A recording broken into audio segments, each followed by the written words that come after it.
12 mai 2022 bandeko batali mbote pe boyi malam na basango olokota ya lingala ya Canal Kin télévision oyo benga mingonga ebeti sima mwatango nde bukolanda mole basango Tofungola basango na politiko pour koloba ete tata mokonzi kolo Félix Antoine Tshisekedi Tshilombo a participé à la réunion ya bureau ya Union africaine na nzela ya visioconférence uta cabinet na mosala ozami bongo na cité ya Union africaine yanika mulengo azali bongo betangonga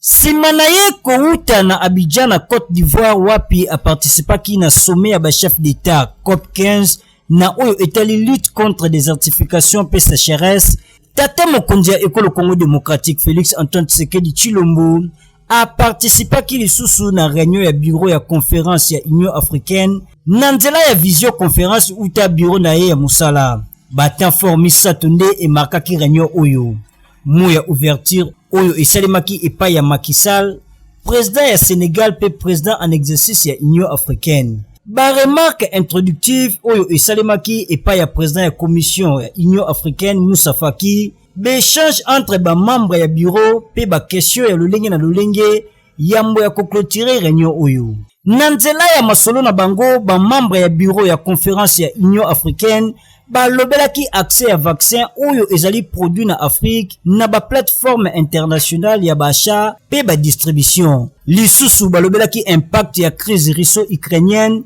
sur Africa l'élection na parlement panafricain pe ba consultation pour na compléter composition ya bureau ya conférence ya Union africaine pour na exercice 2022 ngonga ibeti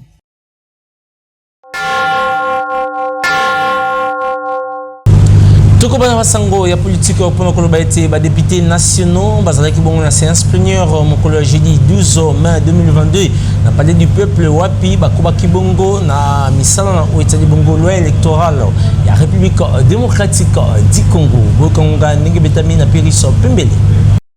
babandaki na bango plénière malamu ba député kolo ya jeudi 12 mai 2022 wapi esengelaki na bango ba lever ba option ya minene na o etali bongo loi électorale kolandisama na proposition de loi oyo ba IG13 ba initiaki kasi nyonso yako beba pamba te ba IG13 ba initiateur ya proposition de loi ba abimaki libanda sima ya komona ete motion d'ordre oyo honorable Sesanga asalaki na kombo na bango ezalaki rejeté na plénière motion d'ordre oyo ezalaki kosenga ete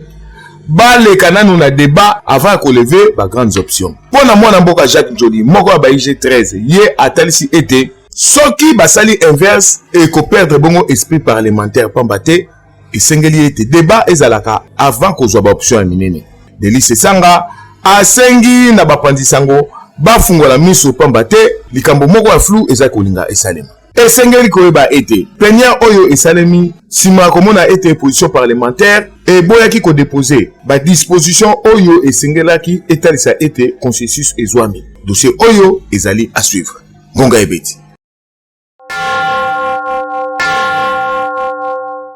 Kakana Oetali politique député national élu ya Walungu honorable Prince Lokola Kartitina a déposé une question moko écrite mokolo ya mercredi 11 mai 2022 na palais du peuple wapi atalisa ki yango mingi penza na ministre ya EPST et professeur Tony Mwaba na oyo mingi etali accord signé entre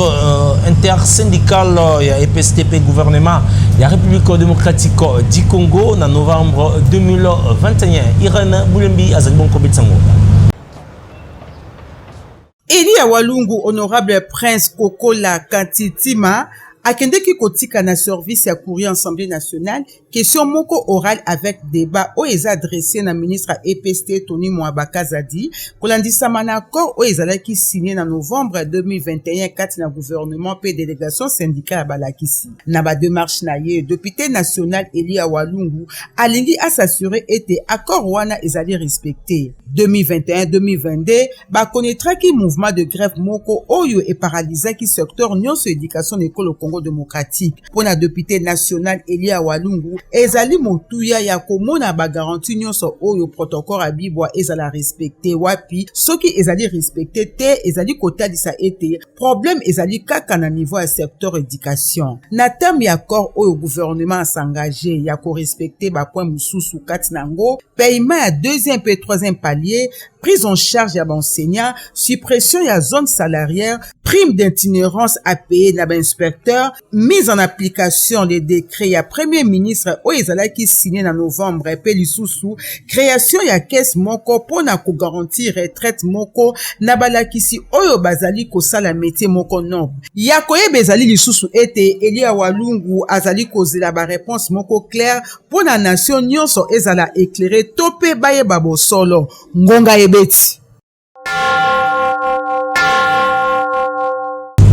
Président ya ADD Congo Pemoko ya ba communicateur ya coalition la Mukamwana Mboka Prince Epenge azali bonko betsangonga kolandisa na ba propos ya chef de l'état Félix Antoine Tshisekedi Tshilombo oyo alobaki nauta Abidjan kolandisa enseignement ya Congo démocratique wapi aibaki bonko qualifié selon ye ba enseignant ya Congo démocratique bazali na niveau moko très bas. Rachel Mbula pe Patrick Lusala ba nyonso batangisaka bana na biso ba nyonso batangisa biso pe batangisa ba papa na biso ba imba so kotangisa bakoko na biso lobi kuna ba enseignant batangisi nyonso balakisi nyonso tobina bango mukakoswa tozo soutenir bino to comprendre bino lolenge bosili qui peut être monsieur Félix Tshilombo a insulté bino afingi bino alobi boyi na niveau T devant ba ivoirien pe lisusu mokonzi alobaka boyite mama atako mwana no asubaka na mbetu esoko okei na télévision to okei ni banda okende kosambwisa mwana na otete asubaka na mbetu et ali mabe bien sûr mokoya na ndako lobimbo to kosani ni pomo na asubaka suste asali tombula misato na ndambo na pouvoir asali 37 ans de lutte na opposition ayebaki ete niveau ya enseignement et ali mabe ayebaki ete niveau ya enseignant et ali mabe mais a komi na kibokonzi ya boye na ninga lokuta asali mbula misato eloko nini ya asali peut être niveau ya enseignant et comme malamu peut être enseignement et bongo peut être ba école et tongama asali eloko te tango ache gratuité enseignement abandaki ko compter kaka pas enseignant yango peut être ba éduquer bana na biso malamu mais le loi lobio les enseignants congolais n'ont pas de niveau. C'est-à-dire que même ba enseignant batangisa ye moko Tshilombo bana niveau te français Tshilombo ko lobalelo bana batangisa ye balakisaki mokonzi alobaka boyete Marshal Mobutu akei na Côte d'Ivoire pa lobio ba enseignant ya Congo batangisi ya Congo bali ba médiocre bana niveau te. Est-ce que mokonzi alobaka ndenge wana? Tokoba na basango na bino na brève oyo incendie moko esalimaki na village Kundala mokolo jeudi 12 mai 2022 entre Komanda pe Masamba na province ya Ituri kuta mingi pinzana ba rebelle ya ba ADF. Bilan ezali que 3 personnes bakufi 9 mituka batutumbami bubangi kotima nkasi na ngambo ya population kutu population mususu babani deja kotika banda kuna bango pona kokima bisika oyo kimia ezali tokozongela ngo avec force de taille na ba édition musu oyo ekolana.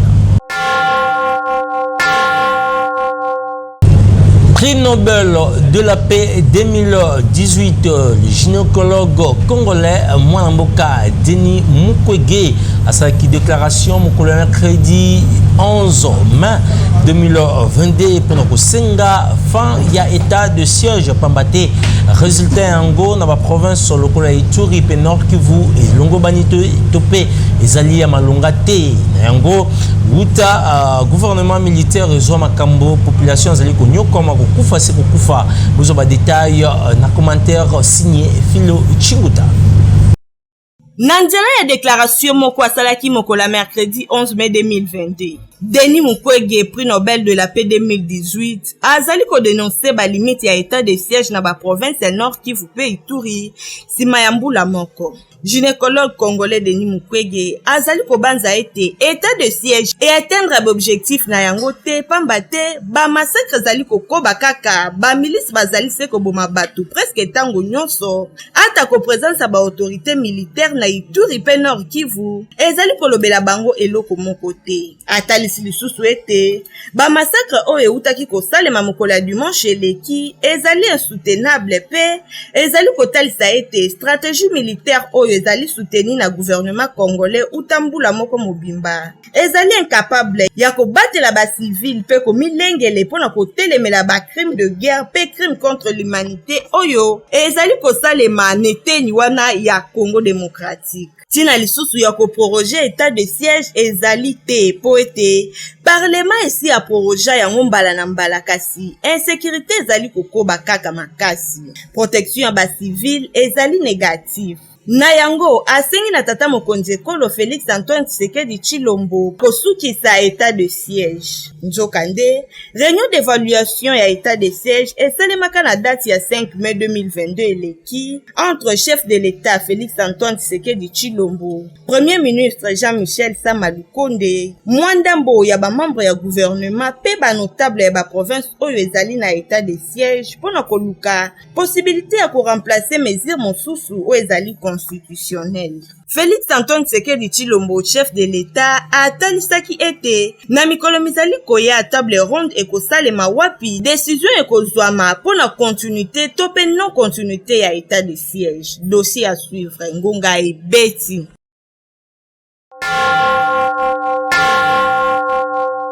Tolobela basango ya justice pona koloba ete Christian Ngoyi Kenga commandant ya bataillon Simba azali condamné na peine de mort tandis que Jacques Mugabo commissaire ya la police azali condamné na 12 ans ya boloko pe commissaire supérieur adjoint Paul Mulamboyi azali bongo acquitté wana ezali jugement ya second degré ya haute cour militaire na affaire ya assassinat ya Chebeya Floribert pe Fidel Bazana bokonga ndenge betami. Haute cour militaire et rendre jugement na yango ya second degré mokolo ya mercredi 11 mai 2022 na oyo etali affaire ya assassinat ya baaktiviste mibale ya droit de l'homme kotanga Floribert Chebeya pe Fidel Bazana oyo babomaka bango le 1er juin 2010 na inspection générale ya la police wapi bazalaki na rendez-vous na patron ya la police ya tango wana général John Numbi. Principal inculpé tope mofunda mina double meurtre commissaire supérieur Christian Ngoyi Kenga commandant ya bataillon Simba azali condamné na peine de mort pour assassinat ya Floribert Chebeya pe Fidel Bazana. Commissaire Jacques Mugabo azali condamné na 12 ans ya boloko pour assassinat. Bongo na ngambo ya commissaire supérieur adjoint Paul Mulambwe oyo azalaki poursuivi pour désertion azali acquitté. Kasi pona ani Chebeya molongani ya kondo Floribert Chebeya atalisi ete akokoma kimia kaka soki au grade ya la police tope John Numbi akangami pe basambisi ye. Susi na bango ezali komona bato nyonso oyo batangami surtout John Numbi oyo apesaki ordre kozala juge. John Numbi azali likolo ya mibeko te ndenge atalisi. Soki justice ya ekolo Congo démocratique ezali na posa ya kokanga John Numbi bazali na makoki. Esengeli koyeba ete Floribert Chebeya bakutaka ya kokufa na mutuka na ye na juin 2010. Bongo chauffeur na ye azalaka déclaré porté disparu. Ngonga ebeti.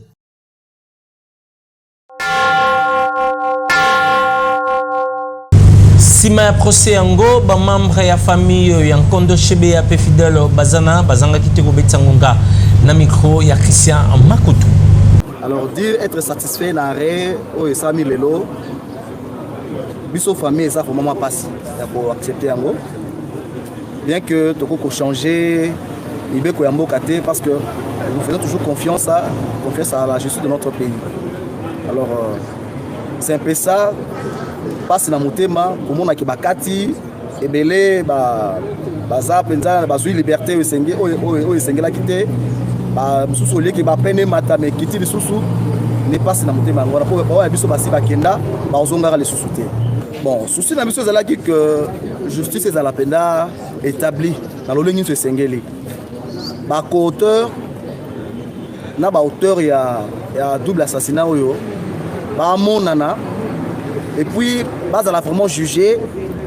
pour que quelque part famille et mon oui bato basala mabe bango yo bakangaki bango pe basambaki mais pas c'est ça que ezana ba auteur mususu ya double assassinat oyo si les autres tigala pour que bango te ils sont protégés par la loi congolaise. Donc c'est ça vraiment ce qui fait ce qui nous fait vraiment mal. Tolinga que oui justice sango ezala il y a deux poids deux mesures te hein ce qui mbala simeko senga que balandela batuni surtout basala ki mabe il faut attendre ba ya ko répondre na ba kometaki osomona parce que lui ya Fidel Bazana na Chebeya ezala ki lui moko o na lobarake ya mabe makasi je crois aux alaka procès oyebi comment ba sala batona mi balé parce na motema koyoka ba bloka ndenge wana donc ça matanga te parce que jusqu'aujourd'hui totel comment accord à Bazanati ni mikuwa place bakunda ki ni mikuwa ba tourner biso en rond ba balole biso na poto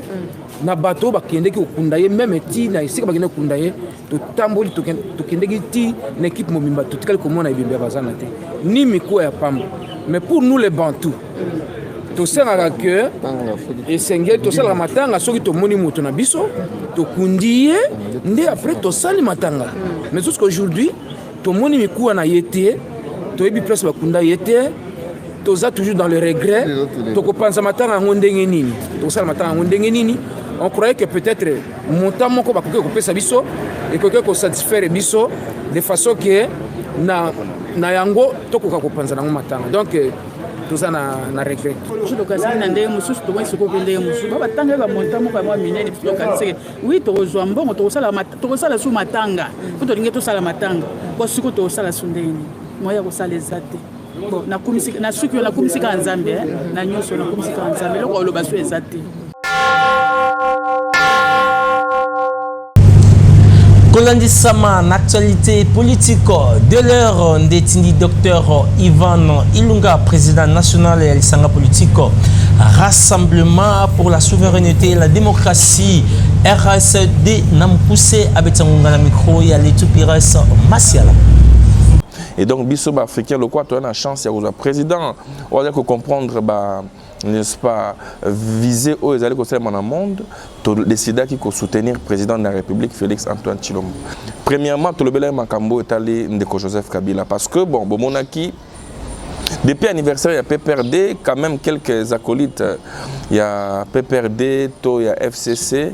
en réalité, Koufa. Mais Bazala qui continue, que Banza a été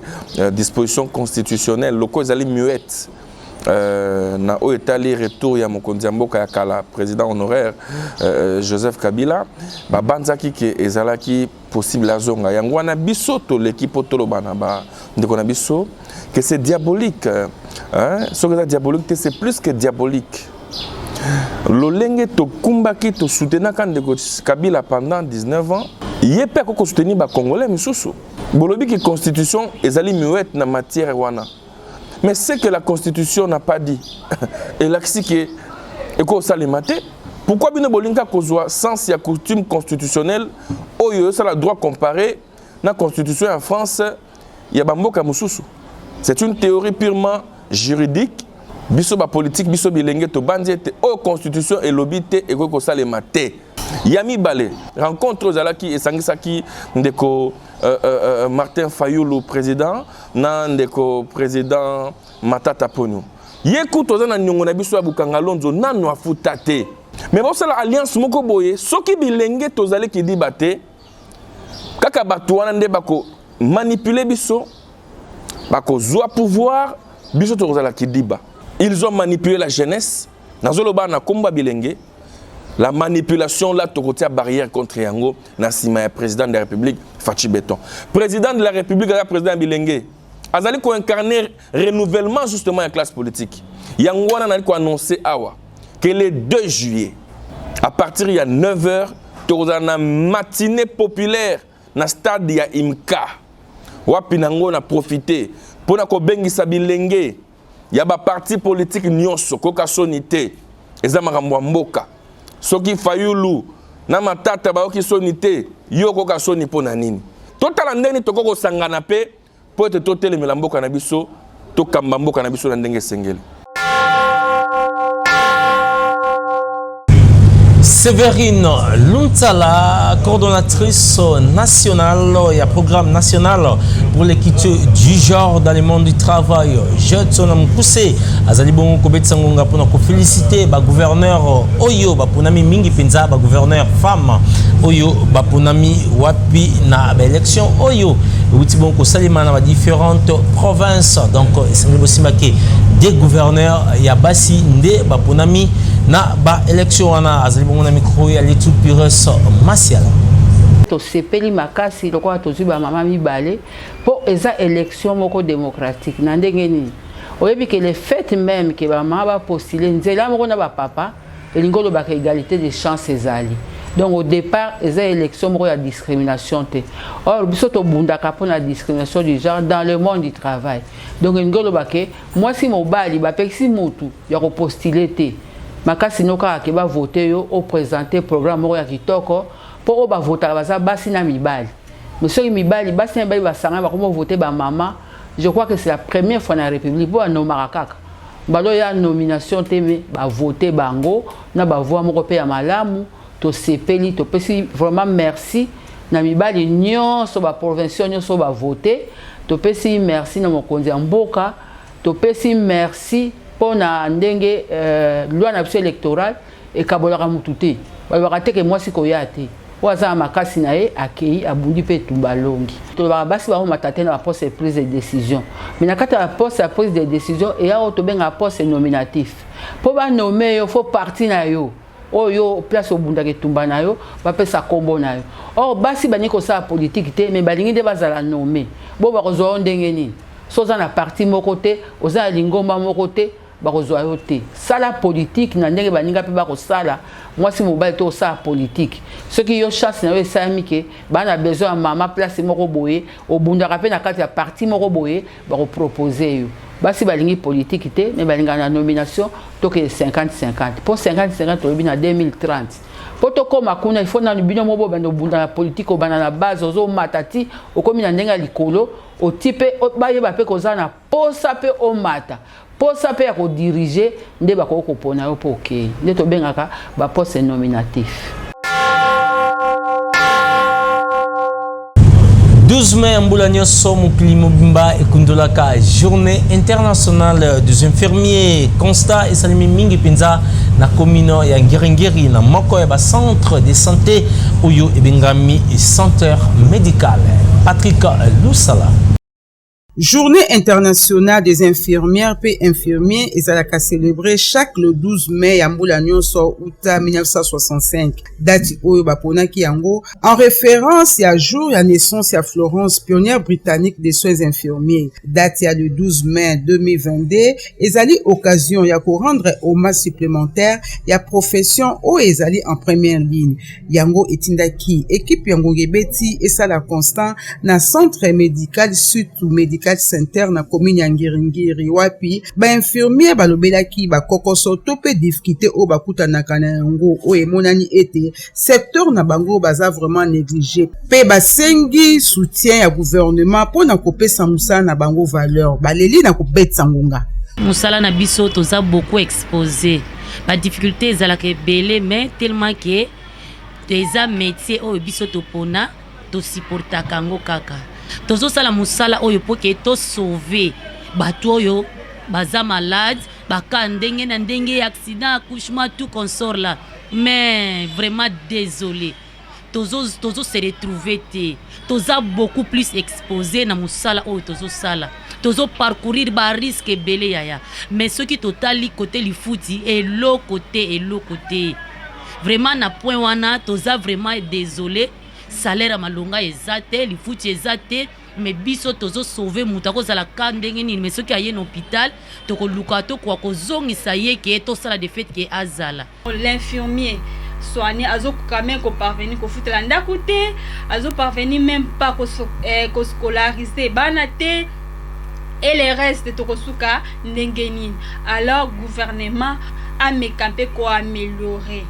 nous avons la volonté ya kosala musala o pe eza soni tout le temps bayokaka ma personnellement soigné ya Congo RDC bazo grève pourquoi suite ya babiloko wana Ngonga Ebeti.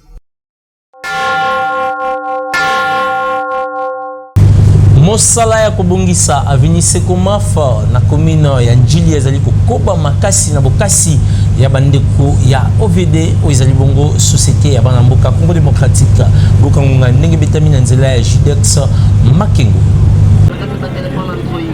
Population ya Njili mingi ya quartier 9, 6, P13 tolo bakaka oyo basalela ka route Sekomafa balamukaki na esengo makasi mokolo ya jeudi 12 mai 2022 pambate bazalaki surpris komona ete OVD atiaki kushi ya suka na makadam na eteni moko ya molai kobanda collecteur oyo ezombi bongo na quartier 6 tikoleka arrêt de quartier nzokande butu basali ya OVD bandaki kosala musala na bango kitoko atako mwa matanga ya mbula elingaki edengager bango kasi balembaki te na esengo wana population ebetingo ngaboye toza tellement na esengo takomona musala ya gouverneur na biso papa Gentili Ngobila en marche donc projet 0 tour na kini eza pena réalisé kotala nzela na biso oyo tobeti soki ba 9 ans yango oyo depuis n'importe ya Kimbuja nzela ezalaka boye tosouffrir mais loko moko tokosenga na mama na biso ndenge apomotaki biso mama mwa Bitumba Marie mpona kama nzela suivi nde tosengi suivi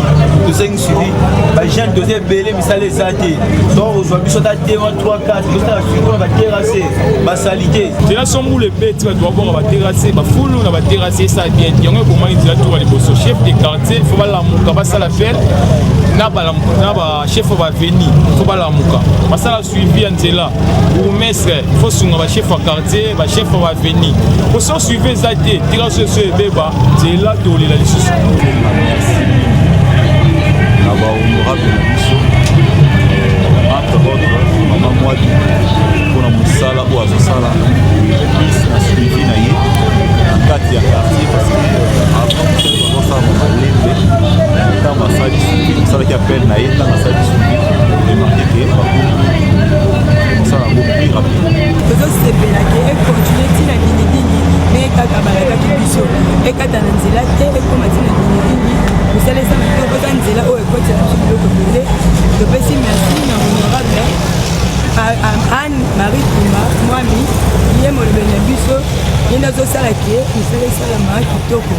emonani ya solo ete intervention ya élu ya Njili mama mwa Bitumba Marie esali ba efe nango ezalaka nde boye élu esengeli abundelaka ba électeur na ye Ngonga Ebeti.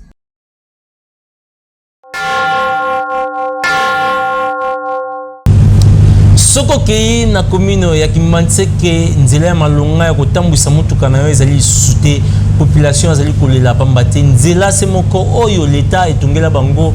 régie des eaux tango bazala kotia batio na bango babuka yango kasi leta ebeta yango kara constat esalimi na Yanika Mulengo pe Christian Makutu. esali basanza ebele uta régie des eaux ebuka route ya Kimbanseke oyo babengaka route cimetière mpona kotia batiyo ya mai kouta na Njili Boiserie na commune ya Ntili. Selon régie des eaux soki misala ya kotia batiyo esili nzela oyo ekosalema mbala moko kasi uta misala na bango esila population ya eteni oyo ekoma kotanga bamwa awa ekoma calvaire mituka ekoma kosuka kaka na are oyo babengaka RFI nzela ya cimetière emataka lisusu te ezala bamoto esengeli kozwa nzela ya kati mpona kokende na cimetière difficulté ya transport ekoma makasi na eteni oyo selo banzengeneke nzela oyo ekota na projet ya Kinshasa 03 mikolo eleki population emonaki baben kobwaka mabanga soki basali kaka 3 mètres bazongi na bango population ezali ko comprendre esaleli oyo te boyoka bango ndenge babetisi ngonga toloba tolemba bafilmage awa ezoleka tout moment une fois bofilme mbula ebeti libula ebakisami bofilme mbula ebeti libula ebakisami eske bakonzi yango batalaka batevango to batala te boye mpenza neti bato baza te ata kutu nzela ya bazamba baside esala matro bamoto koleka bokokwaya na kati donc elukela biso danger donc wana alobana bakonza mboka badepute bato ya bien balukela biso basoso mpona libulo mpo mwa ete komaka so mbula ebeti bapoince kobukana ceci cela omoni baparcelle à côté eza vraiment na danger soki bambula elandani kaka bo donc presque baparcelle ya pembeni eza tout au long ya prince disons baparcelle oyo eza na danger puisque ekomi presque pembeni mpo ekweya na kati érosion yango tosengi na bakonza mboka basala le plus vite possible mpo baluka baréhabilite nzela oyo tokomi mpe na difficulté ya transport kobima mpo kende mosala fo ozala mbongo ebele donc il faut kokende ka bademi terrain ndambu batransport direct eza sute par rapport à nzela ekozala malamu na gouvernement kotia sérieux mpona kosunga population ya eteni oyo nkonga ebeti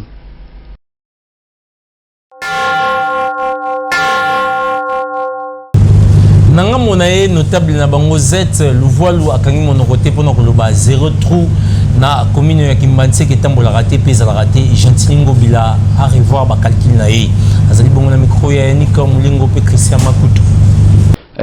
Mwana mboka Gentili Ngobila oyo azali gouverneur ya ville ya Kinshasa ya lobby opération 0 trou c'est bon mais babourgmestre ya bacommune toza mpe na problème babourgmestre ya bacommune bazoyede mboka na biso te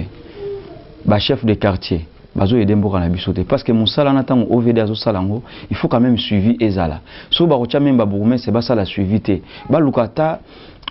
brigade moko boye oyo ekoki kosala suivi 0 trou eza mpe ka 0 trou